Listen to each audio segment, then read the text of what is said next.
Technique ক্লাসে তোমাদের সকলকে স্বাগত। আজকের আমার আলোচ্য বিষয় 2025 সালের অষ্টম শ্রেণীর দ্বিতীয় পর্যায়ক্রমিক মূল্যায়নের ইতিহাসে নতুন হলিস্টিক নাম্বার বিভাজন অনুসারে 3 নম্বর সেটের প্রশ্ন এবং তার উত্তর। তোমার দ্বিতীয় পর্যায়ক্রমিক মূল্যায়নে পূর্ণমান হবে 50, সময় তোমরা 1 ঘন্টা 30 মিনিট। তোমাদের এই পরীক্ষাটি আগামী আগস্ট মাসে অনুষ্ঠিত হবে। তোমাদের এর আগে দ্বিতীয় পর্যায়ক্রমিক মূল্যায়নের রাইমার্টিনের 6টা করে স্কুলের প্রশ্ন এবং তার উত্তর করিয়েছি। তুমি যা যা দেখোনি তার জন্য লিঙ্ক ডিসক্রিপশন বক্সে আছে, তোমরা সেখান থেকে দেখে নিতে পারো। তো দেখো, এই সেট শুরু করার আগে বলে রাখি, তোমরা যারা এই চ্যানেল নতুন আছো তারা অবশ্যই চ্যানেলটিকে সাবস্ক্রাইব করে দিও এবং পাশে থাকা বেল আইকনটি প্রেস করে দিও। তো দেখো আজকে প্রশ্নোত্তর পর্বটি। প্রথমে যেটা রয়েছে সঠিক উত্তর নির্বাচন করো। 1 গুণ 10 সমান 10। প্রথম প্রশ্ন, টেন্যান্সি অ্যাক্ট চালু হয়, সঠিক উত্তর হচ্ছে 1885 খ্রিস্টাব্দে। পরের প্রশ্ন, মহাবিদ্রোহের সময় ভারতের গভর্নর জেনারেল ছিলেন, উত্তর লিখবে লর্ড ক্যানিং। নেক্সট, ডিরিজিও ছিলেন হিন্দু কলেজের শিক্ষক। পরের প্রশ্ন, ভারতের রেলপথ নির্মাণের প্রকল্প শুরু হয় 1853 খ্রিস্টাব্দে। নেক্সট, কুলি কাহিনী নিবন্ধ লিখতেন, উত্তর লিখবে রামকুমার বিদ্যারত্ন। 6 নম্বর, আইন করে সতীদাহ প্রথা বন্ধ করেছিলেন লর্ড বেন্টিঙ্ক। পরের প্রশ্ন, 7, সত্যশোধক সমাজ প্রতিষ্ঠা করেছিলেন জ্যোতিরাও ফুলে। পরের প্রশ্ন, জাতীয় হিন্দু মেলা চালু করেন, উত্তর লিখবে নবগোপাল মিত্র। নেক্সট, মোপালা বিদ্রোহ হয়েছিল মালাবার অঞ্চলে। পরের প্রশ্ন দেখো, মুন্ডা বিদ্রোহের নেতৃত্ব দিয়েছিলেন বিরসা মুন্ডা। এবার দেখো আমরা চলে আসছি পরবর্তী যে প্রশ্ন, অতি সংক্ষেপে নিচের প্রশ্নের উত্তর দাও। 1 গুণ 5 সমান 5।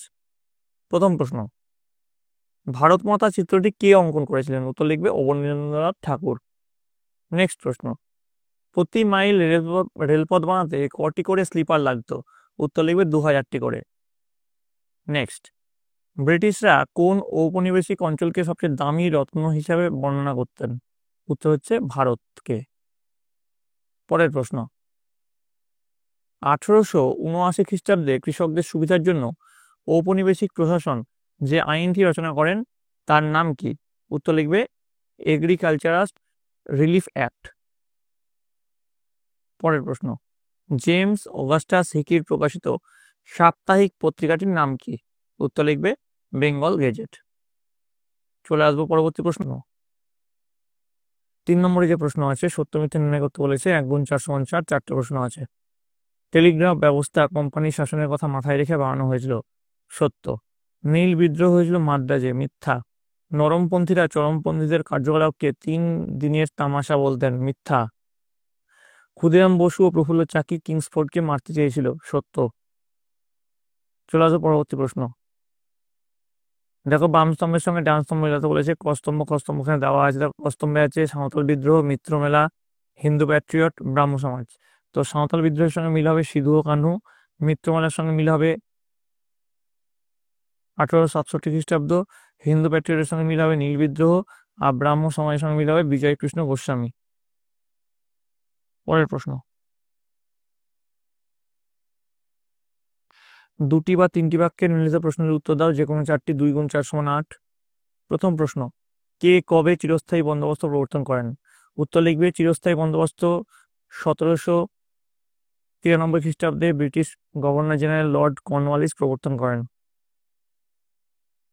অবশিল্পায়ন কাকে বলে, উত্তর লিখবে অবশিল্পায়ন হলো এমন একটি প্রক্রিয়া যেখানে একটি দেশের শিল্প উৎপাদন হ্রাস পায় এবং প্রচলিত শিল্পগুলি ধ্বংসের মুখে পতিত হয়।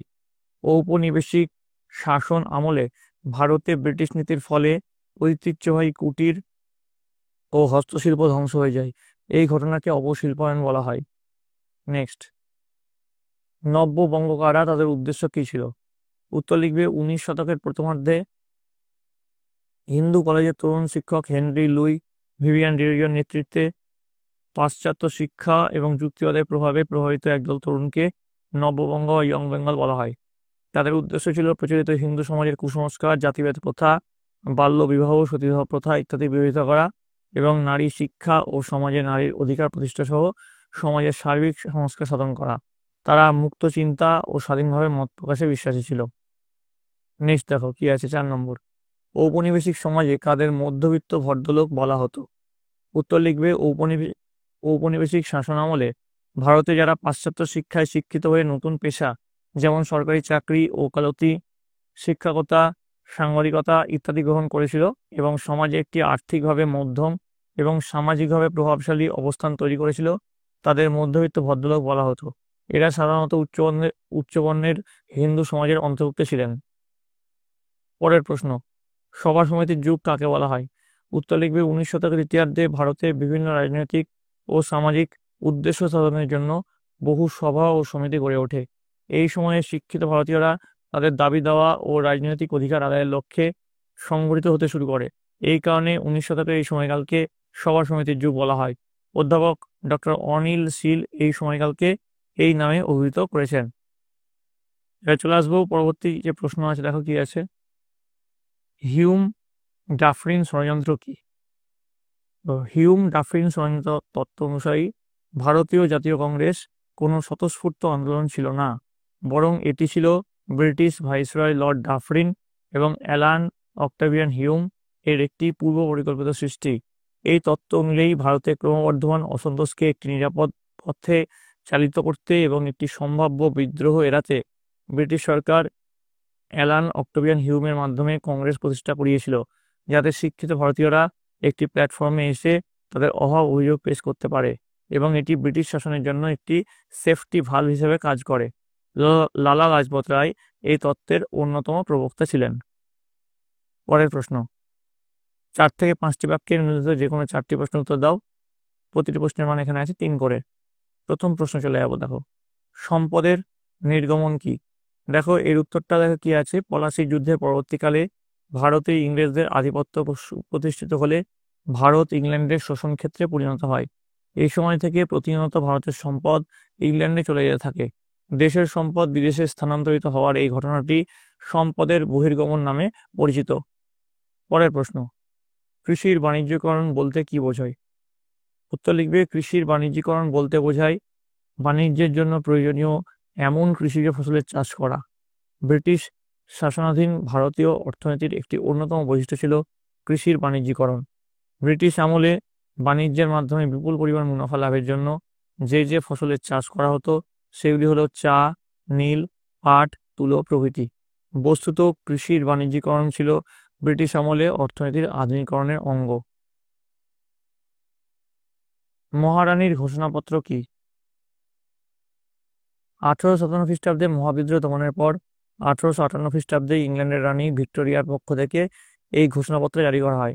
যে পয়েন্ট দিবে মহারানীর ঘোষণাপত্র, দেখো পয়েন্ট ওয়াইজ যেমনভাবে লেখা আছে তেমনভাবে তোমরা লিখে ফেলবে। দেখো এখানে পয়েন্ট ওয়াইজ তোমার ডিসপ্লে করা হলো, আমি আর পড়লাম না, এমনিতে ভিডিওটা অনেকটা লম্বা হয়ে যাচ্ছে।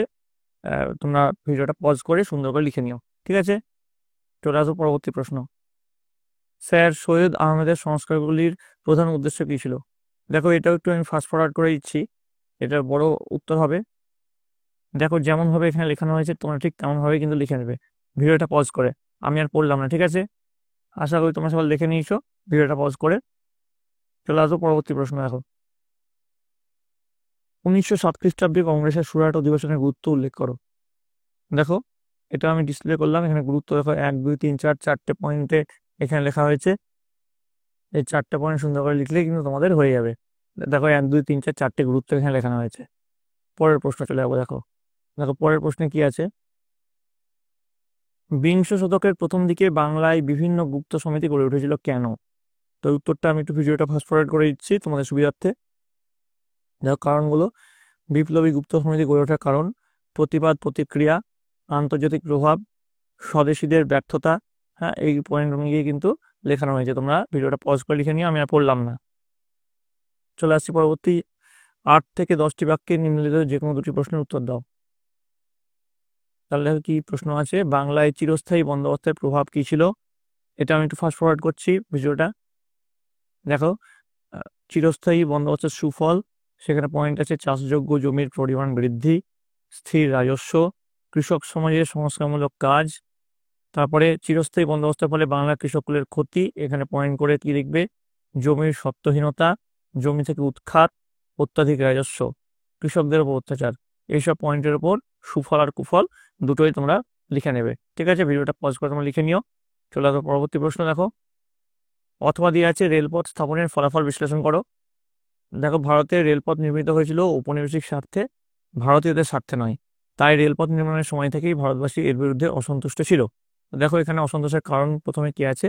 1 নম্বরে যে অসন্তোষের কারণ আছে সেটা হচ্ছে জমি। তারপর দেখো এখানে তোমাদের 2 নম্বর যে কারণটা সেটা এখানে ডিসপ্লে হবে, শোষণ ও বঞ্চনা। এটা হচ্ছে তোমার 2 নম্বর কারণ। তারপর 3 নম্বর কারণ হচ্ছে অরণ্য জীবন ধ্বংস। তারপর 4 নম্বর জীবন জীবিকায় আঘাত। 5 নম্বর ভারতীয়দের প্রতি অবিশ্বাস। 6 ভারতীয়দের স্বাস্থ্যহানি। 7 পরিবেশ দূষণ। 8 কুটির শিল্প ধ্বংস। ঠিক আছে, এগুলো হচ্ছে ফলাফল। এইসব পয়েন্টের উপর কিন্তু বেস করে তোমরা লিখে নেবে। চলে আসবো পরের প্রশ্ন। সমাজ ও শিক্ষা সংস্কারে বিদ্যাসাগরের ভূমিকা আলোচনা করো। তো দেখো, এখানে বিদ্যাসাগরের সমাজ সংস্কার আন্দোলন পয়েন্ট করবে বিধবা বিবাহ, বহু বিবাহ, বাল্য বিবাহ। তারপরে সংস্কৃত কলেজে শিক্ষকতা করার সময় ঈশ্বরচন্দ্র বিদ্যাসাগর সংস্কারের বিভিন্ন উদ্যোগ নিয়েছিলেন। সংস্কার সমূহ দেখো 5টা পয়েন্টে এখানে লেখা আছে। একটা হচ্ছে সমাজ সংস্কার, একটা হচ্ছে শিক্ষা সংস্কার। দুটো সংস্কারই কিন্তু এখানে লেখানো হয়েছে। ভিডিওটা পজ করে তোমরা সুন্দর করে খাতায় লিখে নিও। তারপর দেখো, অথবা আছে তুমি কি মনে করো 1857 খ্রিস্টাব্দের বিদ্রোহ কেবলমাত্র সিপাহী বিদ্রোহ ছিল? তো দেখো, এই উত্তরটা আমি একটু ফাস্ট ফরওয়ার্ড করলাম।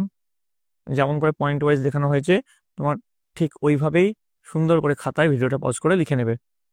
আশা করি তোমার ভিডিওটা পজ করে সকলে লিখে নিয়েছো। তারপরে দেখো 3 নম্বর, বঙ্গভঙ্গ বিরোধী আন্দোলন সম্পর্কে লেখো।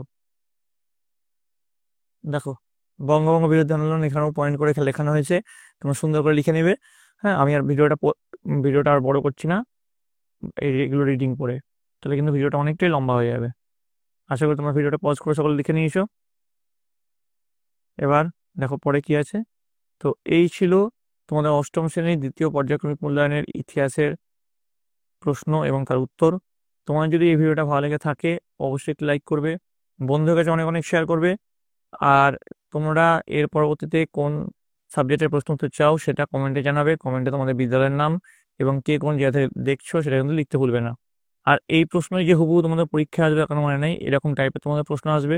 আমি তোমার জন্য আরো 5 থেকে 6টা সেটের ইতিহাসের প্রশ্ন এবং তার উত্তর নিয়ে আসবো। সেগুলো ভালো করে করো এবং তোমরা তোমাদের বইটা খুঁটিয়ে পড়ো, তাহলে কিন্তু তোমাদের পরীক্ষায় সাফল্য নিশ্চিত। তোমরা সকলে মন দিয়ে পড়াশোনা করো। তোমরা সকলে ভালো থাকো, তোমরা সকলে সুস্থ থাকো।